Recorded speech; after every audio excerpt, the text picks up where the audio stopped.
Hello. So a lot of people have been asking me what I do to make a veggie hash. So I thought today I would show you, as I'm making supper here, what I have been using lately as one of my favorites. It seems to change every few weeks what I mix up. But so here's what I have today.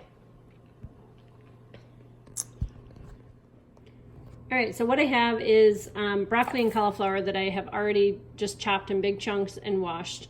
And then some butternut squash that I peeled, and then I took all the seeds out and just cut it into pieces that will fit into my food processor. So from there, I put the broccoli and cauliflower in my food processor with this sort of attachment. I don't know, it rices the broccoli and cauliflower. So I just throw it in there, pop the lid on, and then pulse it a few times till it looks kind of ricey. See, there's a few chunks in there. I'm going to go a little bit longer.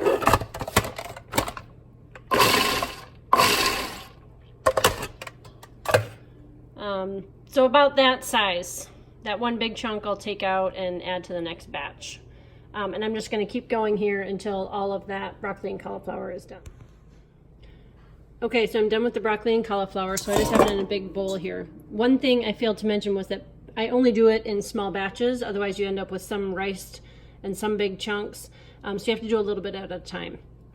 So next I put on my shredder attachment. So it's that guy and this guy.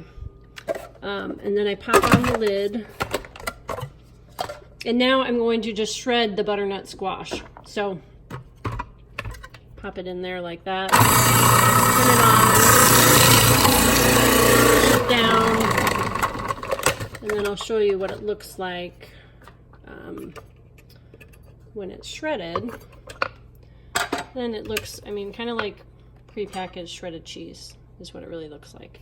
So I'm just going to go ahead and continue and do the rest of this squash just like that. Okay, so the other thing I like to add to this hash that I'm doing is bacon. And I have one batch cooked already here that I will just crumble up. But if you've never baked bacon in the oven, this is the way to do it. So this is just my broiler pan. So all the grease is going to go down below. And then I cook the bacon at 350.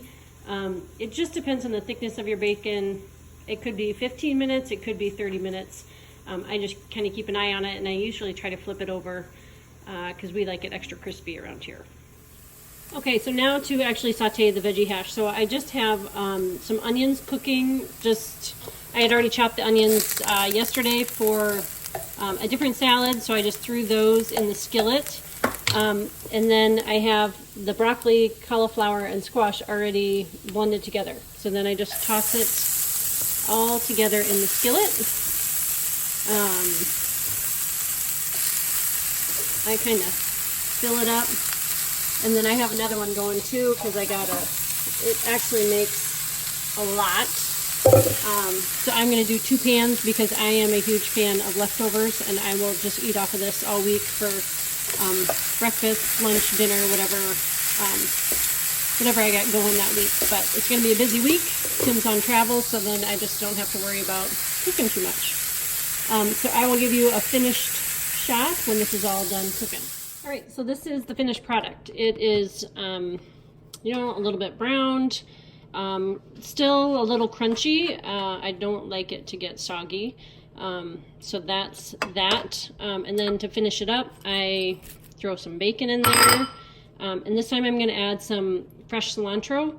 Last time I used sage, and that paired really nice with the butternut squash, but I'm out of sage because I used it in my crock pot this morning with my roast, which is what we are going to serve this with tonight. It is roast that I have going in the crock pot all day. As far as other seasonings, I just did salt. I prefer the real salt brand. Get a lot of bang for your buck. I did not have any garlic, so that's another option. And some people like pepper. I'm not a big fan. So that's the finished product. I hope you guys are able to make it and enjoy it. Have a great day.